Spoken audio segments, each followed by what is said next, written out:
Hey everybody, it's me, A He the Mute. Blah, blah, blah. This always happens every time I record. You have no idea. I just went through a struggle mode for the past 5 minutes trying to prop my phone up, but I couldn't prop it up, so I said forget it. Okay. Hey everybody. So I wanted to share a couple of tips. Let me see how many I have. 1, 2, 3, 4. 4 thoughts on blah, blah, blah. 4 thoughts that run through everybody's man. What is happening with me? Oh my God. 4 thoughts. 4 thoughts that run through your mind every time you try to start something new. This may not relate to you. This may relate to you. We'll see. But I wanted to discuss those 4 main thoughts that run through people's minds and what you can do to kind of fight those thoughts that kind of seep in. So the first thought is, I'm reading my notes, so I'm going to look down. So the first thought is, when you're going through Instagram or you're going through Facebook and you see all these people doing these great things and you immediately think, they are doing exactly what I want to do, but they're doing it so much better than me. Like, why would I even try if there's greatness already out there? Well, first, your greatness is different from what their greatness is. Like, yes, they're doing what you want to do, but the value that they're giving is going to be completely different from the value that you give. The place that they're coming from is completely different from the place that you're coming from. So, for example, there's a lot of digital media consultants. There's a ton of them. Like, I find at least 5 every day. There's a ton, especially in Chicago, there's a ton out here. And I get it, because like I got this, iPhone stuff is coming down. I actually created this list from the thoughts that I had myself. And one of the biggest ones is I constantly see people doing what I want to do. And I feel so stuck in my small space, but they're doing all these great things. And the first thing is, your greatness is different from the other people. Like, the background that I came from is completely different from like a good 90% of the people that's out there. And then the second thing that can kind of fight against that is you can do collaboration over competition, which it takes a lot to get past that thought, because at first you're like, oh, they're on another level. How am I going to connect with them? Why would they want to connect with me? But collaboration, you can both gain from collaboration. Like, your audience is going to be different from their audience, and they can have access to your people, you can have access to their people. And then the best way for people to grow is to actually teach other people. So if you can get them to kind of collab and you can learn from them, which is the next point, if you can learn from them, that would be like 20 times better for you. So it may seem scary if they're on a different level than you, but reach out to them and see if you can collab. So I already mentioned this tip, but you can learn from them. Just 2 days ago, I saw a digital media specialist, and she had like 300 videos, about 1 million views on some of her videos. She had like 80,000 subscribers, and I immediately got like, why can't I do this? Why? But then like I started listening to her videos, and I was like, oh, that makes sense.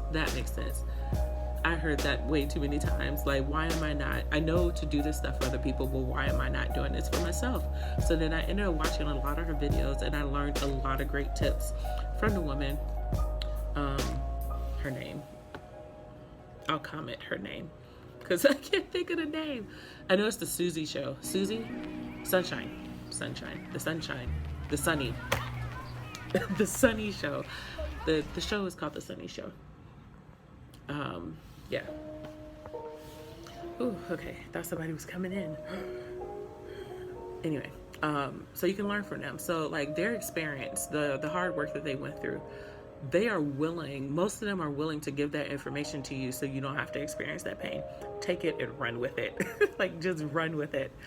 And then know that if you're watching these people and you're looking at them on Facebook and you're looking on YouTube, like, don't copy them, and then don't feel like you are copying them by watching them. Because I know a habit that some people may have, not everybody, but a habit that some people may have is somebody can tell you something that they're doing, and then you might turn around and say that you're doing the exact same thing. Or like the way that they say something, you end up picking up the way that they say it and then spew that out to somebody else. And a perfect example is your friends. So when I first met my friends, they all came from different places in the US, so they had different slang. And at first I didn't use any slang. I was just like out here doing whatever.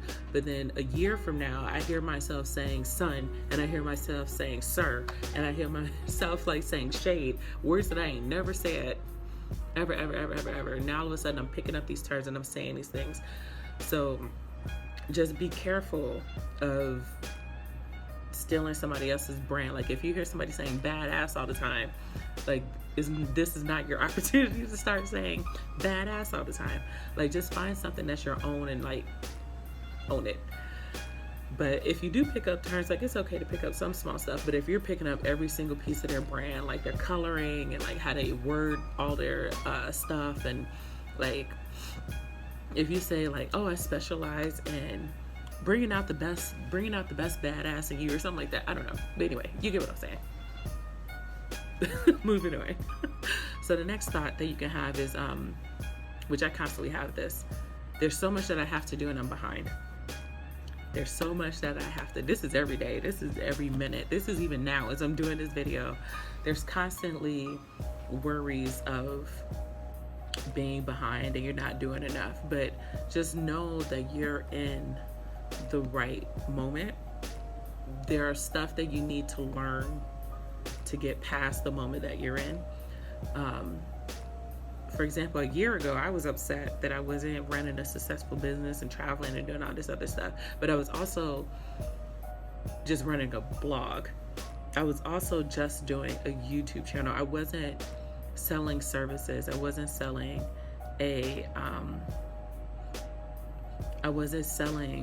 photography service or branding as a package. Like I was doing it, but I couldn't wrap my head around like what's my one thing. I was trying to do everything, and now my thing is consulting, and now I'm coming to terms with that. It took a very long time, aka 3 weeks ago, to come to terms with I'm an expert at being a consultant. I am an expert at problem solving. Yes, my niche is digital media and social media and photography and video and web. Photography, video, and web. That's my specialty. That's where I love. That's where I like to be, in that space. But I'm not a professional photographer. I'm not a professional developer. I'm a consultant, and I help people get the stuff that they need to get it moving. It took a long time to get to that point. So just know that you're in a position that you're in to learn and grow. Even the position that I'm in now, I need to learn and grow. And there's no easy pill to get there. The experience, like everything comes into full circle. Even when I was hair braiding, even when I was doing jewelry design and like selling to other companies and stuff, all of that experience, all of those failures came back in full circle. The hair braiding taught me how to deal with customers and to read into how people approach me and how I approach them. And it came from hair braiding, of all places. And just take the experience that you're going through now and kind of learn from it and grow. Okay, next one. Oh, and I wrote in here, what's meant for you will not pass you. I tell myself every day that, and I'm telling you that, like, what's meant for you won't pass you. And there's opportunities out here that you can go into that may seem small, but will turn around and become big. Like right now, I went to a hack night, idea hack. I went to Idea Hack, and it was a small space with family, with my Icy Stars family, and I pitched. I knew I wasn't gonna get an investor, but I gained so much from that experience. I had somebody take photos of me, and it turned out to be a wonderful experience. And I'm glad I didn't miss it, because I almost didn't do it. The next thought that comes across your mind is, that looks so awesome. Why can't I do that now with my life? Again, that goes back into the experience that you're going through now. Like, you have to learn from it and grow from it.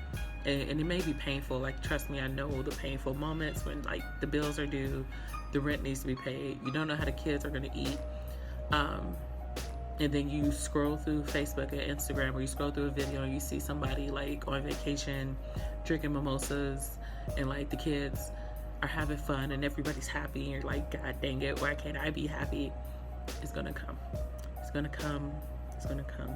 And try to get on autopilot. Try to get on autopilot and flip those thoughts. What I like to do is when I get into that mood, because I know how I am, I have anxiety. Like once I get into that, I start panicking, and like, what do I need to do? Like, what do I need to do to get to that point? Like, I'm so behind. It triggers off all the other thoughts. And one thing that you can do is kind of flip it and think like, okay, I see their brand. How are people seeing my brand? And that will trigger me to like work on one thing that can help improve how my brand looks. Okay. So then the fourth and final one is, this happens to everybody. And like, I have to thank Gary Vee for this one, because I had to cut myself off from it. And that thought is, I will never get to that point in my life. They have blah, blah, blah. And blah, blah, blah can be, they have $1 million grant. They have connections to so-and-so. They are white. Yes, these thoughts have popped up. They are a man. They have a college education. These things are helping them get ahead. And I understand it. Oppression is real. I understand it. And whether you like it or not, there are people, this is going to sound cruel. There are people who have less than you that has quote unquote made it. There are people who had less. So instead of looking at the negative of that, which I know sometime in the future this is going to be looked at and used against me, but you have to work with what you have, figure it out, and do it piece by piece. Even if you don't have a laptop, even if you don't have a phone, there is a way out of no way. And there's a couple of there's many examples I could use when I didn't have anything. Like I have been homeless. I have lived in shelters. When I was living in a shelter, they had a computer at the shelter. Luckily, I don't know how, but but at the shelter they had a computer, and they made us do like therapy sessions with arts and crafts. And literally, I would take the hair bands I used to use for my hair, and I used to use the crafts from the art and crafts sessions, and I would put like feathers and crap on the headbands and like sell the headbands on Etsy. I was doing that in the shelter, and I was looking up different things on Facebook, and I saw like this one opportunity to like write a poem with a picture, and in one of the rooms that I was in, I propped my kids up. I wish I had the image, but I propped my kids up on like next to a window, and I shot a picture of the kid's silhouette in the window, and then I wrote a poem. I don't know what I wrote. I wrote a poem, and I got featured in that magazine. And I was out of the shelter. And back when I was braiding hair,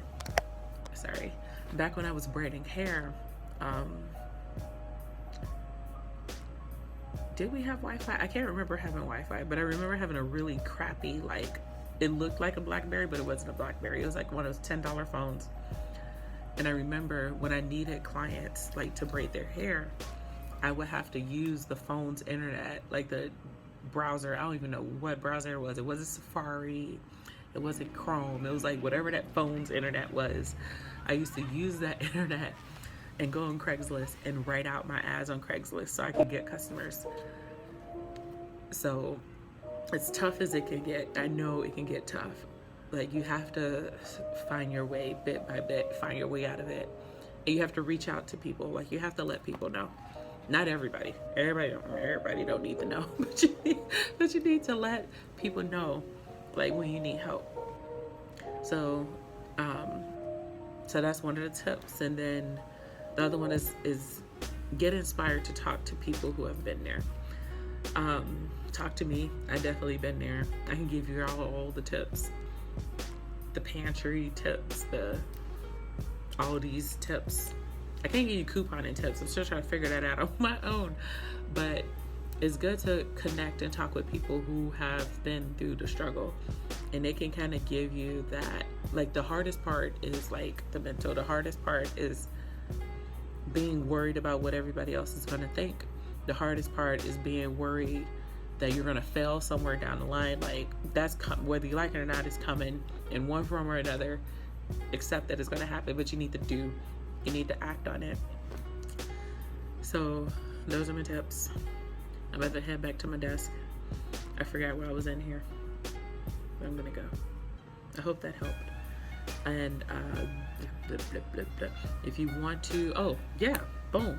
If you want to schedule, speaking of reaching out, if you want to brainstorm an idea you have, I'm doing it free all week. Free brainstorming sessions, 30 minutes for free. Your ideas, you, me, you, and me. Brainstorming it out, hashing it out. Hashtag passionate out. Okay, I'm gonna go.